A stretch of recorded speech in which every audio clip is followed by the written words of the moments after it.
Hello, everybody. This is Michelle Hart, and I'm here at 1101 Southern Kitchen with Chef Jasmine. How you doing? I'm good. How are you? We just got through cooking up. I say we, but it's really you. Yeah. You were helping. You were there. A little bit, and you know what? I love to cook as well. I love to cook. Let's talk about how you came up with this concept. Okay. So 1101 is actually my father's birthday, November 1st. He passed away when I was younger, so that was my way of bringing him in and honoring him. And then the concept of the food is just things that I've made with my grandmother. Okay. And I put my own twist on it, or things that I really liked or really enjoyed, or things that my mom had me make, like shrimp and grits. Yep. And I just kind of put a twist on it so that it's a little different than what you're used to. Okay, so let's talk about those shrimp and grits. Okay. I've never seen shrimp and grits, and I'm going to have to go home and practice that because I love trying new things. But you put a twist on shrimp and grits. You don't have to give us your secrets, but just kind of tell us how you put it together. So the grit is going to be a fried grit cake instead of the creamy grits that you're used to getting.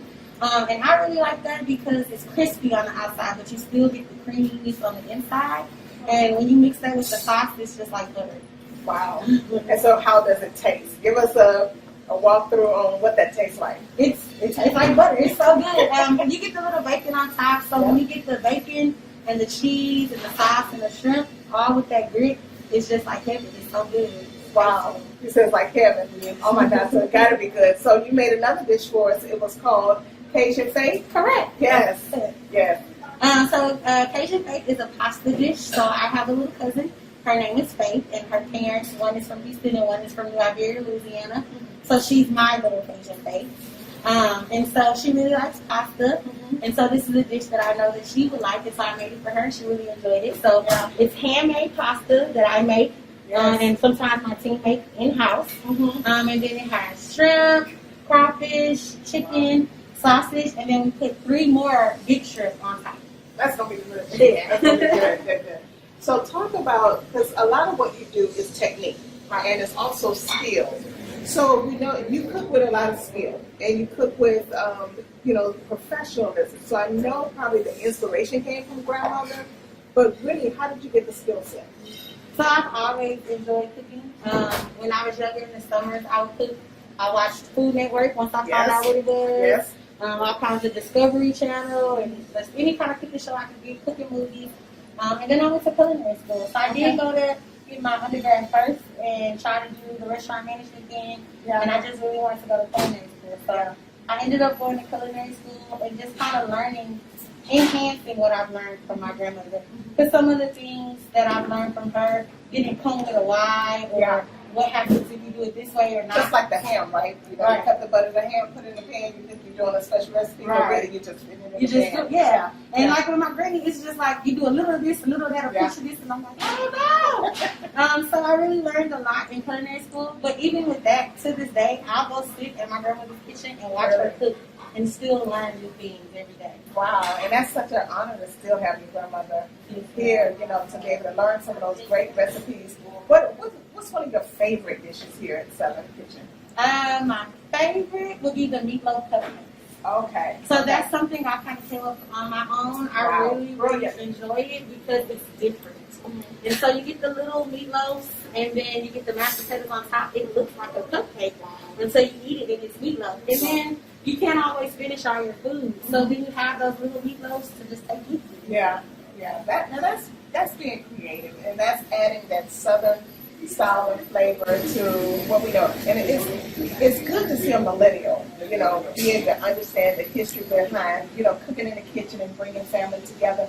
What do you see for your restaurant? What do you see this going? Honestly, I want to have more. I want to be able to open up another restaurant, another location. I have a niece who comes on Thursdays and she cooks here.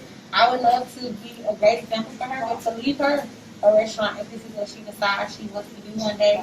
All of my students that work here now, if they can get to a point where they have their own restaurant, they're looking in, that's my goal. Okay, let's close this off with that mentorship program. You also teach. I do. Okay, where do you teach? I teach at Davis High School. I teach culinary arts, 10th, 11th, and 12th grade. Wow, you guys heard it. She teaches, she owns her own restaurant, and she's the chef here at Southern Kitchen. It is 1101 Southern Kitchen, and I wanted to say we're so proud of you. Keep doing amazing things and presenting great food, because that I think that's what brings families together, bring people together, especially during pandemics and things like this. Do you have any specials coming up? You know, this holiday season, you know, Christmas is coming up, New Year's is coming up. What's on the menu? Yeah, so we have a Christmas holiday menu right now. We have parmesan on it, Okay. seafood dressing, Wow. cornbread dressing, chicken dressing, all of our sides that we have in-house. Some of our meals that are in-house. It's a good menu. Wow. It's granny approved. And I know you probably cooking and taking things home to her all the time. Now she comes up here and Really? she tastes it. She'll be like, she came 2 days ago and she's like, something's different with the greens. Uh-oh. They good. They good. Okay. What's her favorite? She every time she comes, she gets the greens to tell me if I'm doing them right or wrong. Okay. So, Okay. other than that, she just tries everything. She wants to try everything differently and make sure that every time she tries it, it tastes the same. I'm telling you guys, we tried 1101 Southern Kitchen. I had the chicken and waffles, which were absolutely delicious. And Randy had the oxtails, who was able to take them home and really get down. And the food is very flavorful. It's very seasoned well. And I'm telling you guys, you got to come, have that experience. The information is on the bottom of your screen.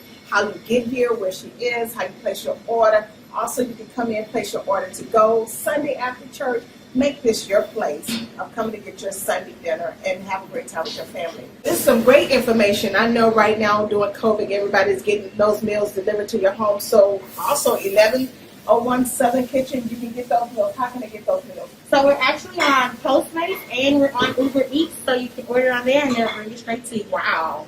How easy is that, guys? Thank you so much for listening.